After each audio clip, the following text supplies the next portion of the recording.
అన్నాడా అంటాడు. ఎవడాడు ఏమన్నాడు? లావణ్య లవర్ లోకేష్ గాడు. పెళ్ళి అంటున్నాడా? కాదు, వాడికి కొత్త గర్ల్ ఫ్రెండ్ దొరికిందట. వాడి ఫోటోలు వీడియోలు అన్ని పంపించేమని మెసేజ్ చేశాడంట. యమ్మ దానిమ్మ, లేడీస్ అంటే బాగా లోక వీళ్ళకి. ఏదోలా గ్రిప్ లో పెట్టేసుకుందామని వేస్తారు ప్లాన్లు. ఇందులో ప్లాన్ ఏముంది? ఆడి ఫోటోలు వాడు అడుగుతున్నాడు. ఆ బేజే ఇప్పుడు తాజాగా ఆలోచించదానే. ఎదవ క్యాబేజీ మొహం నువ్వును. ఆలోచించిన పెద్ద ఐడియాలు రావని ఎక్కువ ఆలోచించను. అందుకే ప్రతి ఒక్కడు ప్లాన్ వేసి లేడీస్ ని గ్రిప్ లో పెట్టుకుంటున్నారు. ఈ గ్రిప్ గొడవేంటే? వాడి ఫోటోలు ఆడికి పంపించేస్తే దీని దగ్గర ఉండవా? ఉంటాయి కదా. మరి ఎందుకు అడుగుతున్నాడు? ఎందుకు అడుగుతున్నాడు? నీకు నేను తప్ప ఎవడు దిక్కులేడే, నాకు మాత్రం కొత్త గర్ల్ ఫ్రెండ్ దొరికిందనంటే ఇది ఆడికి సరెండర్ అయిపోద్దని ఆడి ప్లాన్. అమ్మని. అందుకే ఫోటోలు పంపు, మెసేజ్లు డిలీట్ చేయని హారతి కర్పూరం తెలివితేటలు వాడుతున్నాడు. ఆరిపోద్దని తెలియక. మరి ఇప్పుడు మనం ఏం తెలివాడాలి?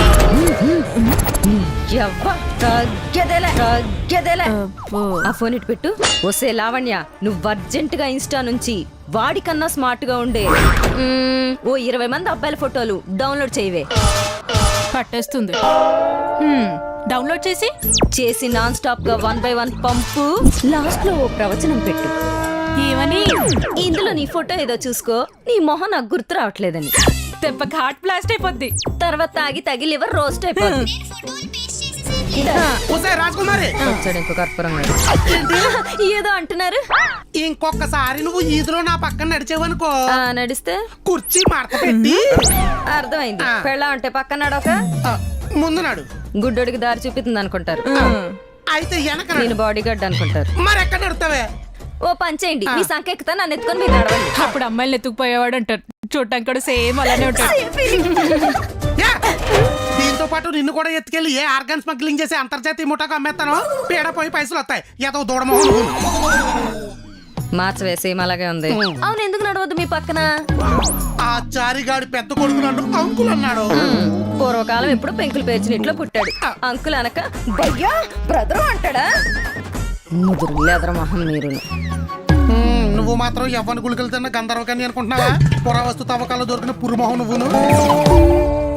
నువ్వు వేస్తుంటే ఆడు వేస్తూనే ఉంటాడు. ఇంకా అలాగే అయినాడు అంకుల్ అన్నది నన్ను చూసి కాదు, నిన్ను చూసి. నన్ను చూసి మిమ్మల్ని ఎందుకు అంటాడు? అదే అన్నా, నేను నీకు అంకుల్ ఏంట్రా అని. ఎప్పుడు ఆంటీ పక్కనే తిరుగుతారు, మీరు అంకుల్ కాదా అన్నాడు. ఎదవ ఆవగింజ తలక ఈడును. ఈడు నన్ను ఆంటీ అన్నాడా? ఆంటీ అంటే ఏంటి? ఏంటో నేనంటే తెలుస్తుంది. అసలే ఒక టైంలో ఆంటీ అన్నందుకు ట్విట్టర్ పేలిపోయింది తెలుసా? తెలీదు. తెలుస్తుంది, కంగారు పడకు. నాన్న సీను, ఈ సమస్యకు నేను ఒక సొల్యూషన్ చెప్తాను. స్ట్రిక్ట్ గా ఫాలో అయ్యావనుకో సాటిస్ఫై అవుతావు. ఏంటో ఏడు. చిన్నపిల్లలు ఉన్న చోట తిరిగితే ఇలాంటి పిలుపులే వినాల్సి వస్తుంది. అదే మనకంటే పెద్దవాళ్ళు, ముసలోళ్ళు ఉన్న చోట తిరిగితే పాప, అమ్మాయి, బాబు, నాన్న లాంటివి వింటాం. చెవులకు వినసొంపుగా ఉంటది. అయితే ఇద్దరు బ్యాగులు సెద్ద ఎల్లు వృద్ధాశ్రమంలో జాయిన్ అయిపోదాం. అలా చూస్తావిటి ఎదవ అగ్రత్తుల డబ్బా మొహం వేసుకుని. అసలు పెద్దోళ్ళు ఎక్కడ ఉన్నారో ఏజ్ అయిపోయి ఓల్డేజ్ హోమ్ లో జాయిన్ చేస్తుంటాను. అది కరెక్టే.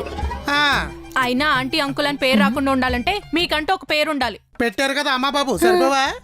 శుభలేఖల మీద రాసుకోవడానికి, సంతకాలు చేసుకోవడానికి సరిపోద్ది. సమాజంలో పిలిపించుకోవడానికి సరిపోదు. అమెజాన్ అడవిలోంచి తప్పిపోయి వచ్చిన ఆదివాసీలా ఉంటది. ఇదేంటే సమాజం గురించి మాట్లాడుతుందా? ఉండండి, అదేదో చెప్తుంది కదా, పనికొస్తే వాడదాం. పనికి రాకపోతే నాలుగు పీకుదాం. ఇదేదో బాగుంది, చెప్పు చెప్పు. Microsoft created by Bill Gates. ఆయన ఎవడైనా తాత అంటారా? Apple created by Steve Jobs. ఆయన ఎవడైనా అంకుల్ అంటారా? Google created by Larry Page and Sergey జబెట్. వీళ్ళని ఎవరైనా పెద్దనాన్న అంటారా? Facebook created by Mark Zuckerberg. వాడి ఫేస్ కూడా జింగర్ బర్గర్ లో భలే ఉంటది. వాడిని ఎవడైనా బాబాయ్ అని పిలుస్తారా? బాబోయ్, దీనికి చాలా తెలిసిపోతున్నాయి. వీళ్ళలాగా మీరు కూడా ఏదో క్రియేట్ చేయండి. చరిత్రలో మీ పేరు చెదలు పట్టే చెరిగిపోదు. ఏంటి క్రియేట్ చేయాలా? వాళ్ళన్ని కంపెనీలు క్రియేట్ చేసినా కామన్ మ్యాన్ అందులో ఒక అకౌంట్ క్రియేట్ చేయలేదనుకో, కంపెనీలు అన్ని బొక్కాయి తెలుసా? పనికి వచ్చే ఐడియాలు ఇస్తానని చెప్పి ఇంగ్లీష్ వాళ్ళ పేర్లు చెప్పి మన లంచాలు చేస్తుంది. కొట్టేవి దీన్ని. చారిగడి పెళ్ళం ఊరు నుంచి ఊడిపడింది కదా, ఏదో ఉప్మా ప్లాన్ వేస్తా ఉంటది. ఎందుకు? రివెంజ్. ఎందుకు? ఫంక్షన్కి వెళ్తున్నాం, నగలు పట్టుకుపోతాం.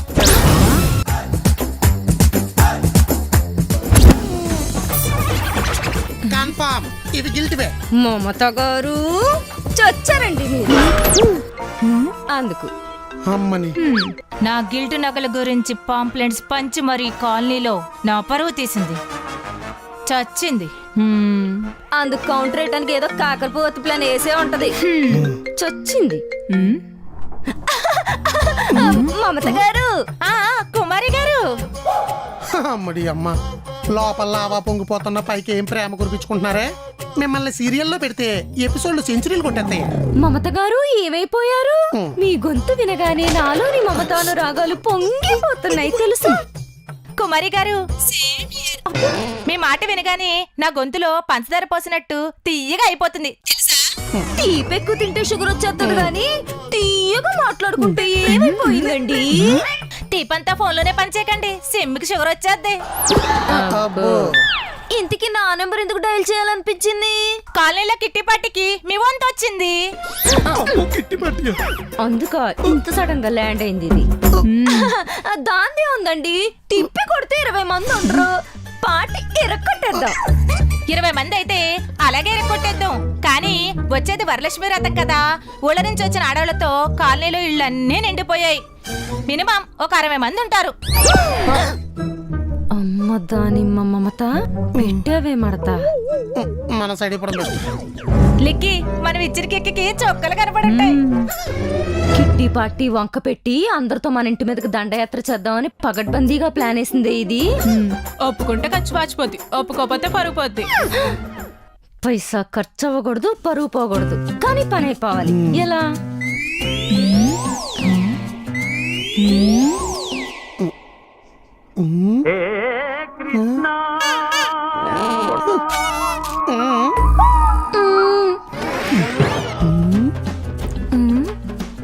బావ మైండ్ లో మైదా కలుపుతున్నాడు. బాదుషాలంటే ఐడియా బయటకు వస్తుంది చూడు. వచ్చింది. అయితే తొందరగా వెళ్ళండి. అది కాదు ఐడియా. ఓ ఐడియా, అయితే తొందరగా చెప్పండి. అర్జెంట్ గా 60 మంది ఆడవాళ్ళు లిస్టు పట్టుకుని మన ఇంటికి రమ్మని చెప్పు. రెస్పాన్స్ లేదేంటి? రీఛార్జ్ అయిపోయిందంటావా? షాక్ ఇచ్చాం కదా, స్ట్రోక్ తగులుంటుంది. యాక్టివేట్ అయింది. హలో, మొత్తం మెంబర్స్ లిస్ట్ పట్టుకొని మా ఇంటికి వచ్చేయండి. గిఫ్ట్లు ప్లాన్ చేద్దాం. సూర్యకాంతం చారుశీల గొల్లబామ గట్టిగానే రాటేస్తుంది ఇది. అటు ఇటు కాకుండా 60 మంది ఉన్నారేంటండి? 100 మంది ఉంటే వట్రంగా ఉండేది కదా. దీనికి ఏమైనా మీటర్ దొబ్బిందా? 60 మందికి అల్లాడిపోద్ది అనుకుంటే 100 అంటుందేటి? హెచ్చులు. నెక్స్ట్ టైం ప్లాన్ చేద్దాంలేండి. ఏమండి ఏమంటారు? మీ ఆడవాళ్ళ గొడవల్లోకి నన్ను లాక్కండి.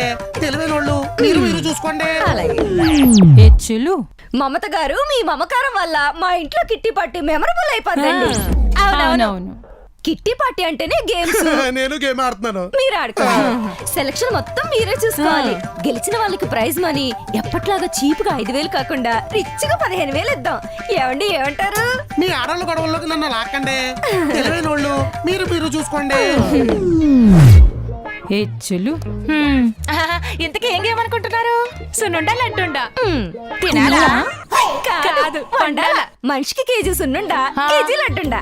ఎవరైతే తొందరగా గుండ్రంగా వండుతారో వాళ్ళవే 15,000. అద్దరిపోయింది. మరి మెటీరియల్ ఎవరిది వాళ్ళే ఇండివిజువల్. అయినా 15,000 వస్తుంటే 2,000 ఖర్చు పెట్టలేరేటండి? ఖర్చు పెడతారు. గిన్నెలో గ్యాస్ మేమే ప్రొవైడ్ చేస్తాం. ఏమండి ఏమంటారు? మీ ఆడవాళ్ళ గొడవల్లోకి నన్ను లాక్కండి. తెలివైన వాళ్ళు మీరు చూసుకోండి. ఏం చూసుకునేది? ఒక్కరు వంట చేస్తేనే కిచెన్ క్లీనింగ్ కి తోలు తీరిపోద్ది. అలాంటిది 60 మంది చేస్తే ఇల్లు వల్లకాడైపోద్ది. చాకరీ చేసేసరికి శవాలైపోతారు. మమత గారు ఏదో అంటున్నారు. మొత్తం నేనే చూసుకుంటా అంటున్నా. అద్దె మమత గారంటే. పార్టీ రోజు మెంబర్స్ అందరూ మెటీరియల్ తో మీ ఇంటి ముందు ఉంటాం. అదే మమత గారంటే. గ్యాస్ గిన్నెలు రెడీ చేసుకోండి, నేను గ్రూప్ లో మెసేజ్ పెట్టేస్తా. అదే మమత గారంటే. సరే వెళ్ళొస్తామండి. వెళ్ళిపోయిందా?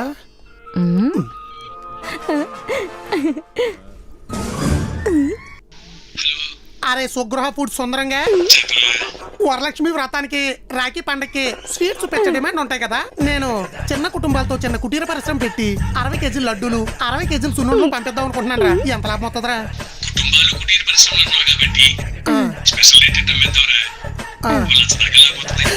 అచ్చా, సరుకు రెడీ అవగానే తెచ్చేస్తాను. నువ్వు సేల్స్ కి సిద్ధంగా ఉండు. నన్ను ఆడోళ్ళ గొడవల్లోకి లాగద్దు నన్ను ఆడోళ్ళ గొడవల్లోకి లాగద్దు అని లాబీ మొత్తం ఈడే నడిపాడే. నీ ప్లాన్ వల్ల ఆడికి లచ్చ లాభం. ఎదవెచ్చలు ఎక్కువ నీకు. ఓ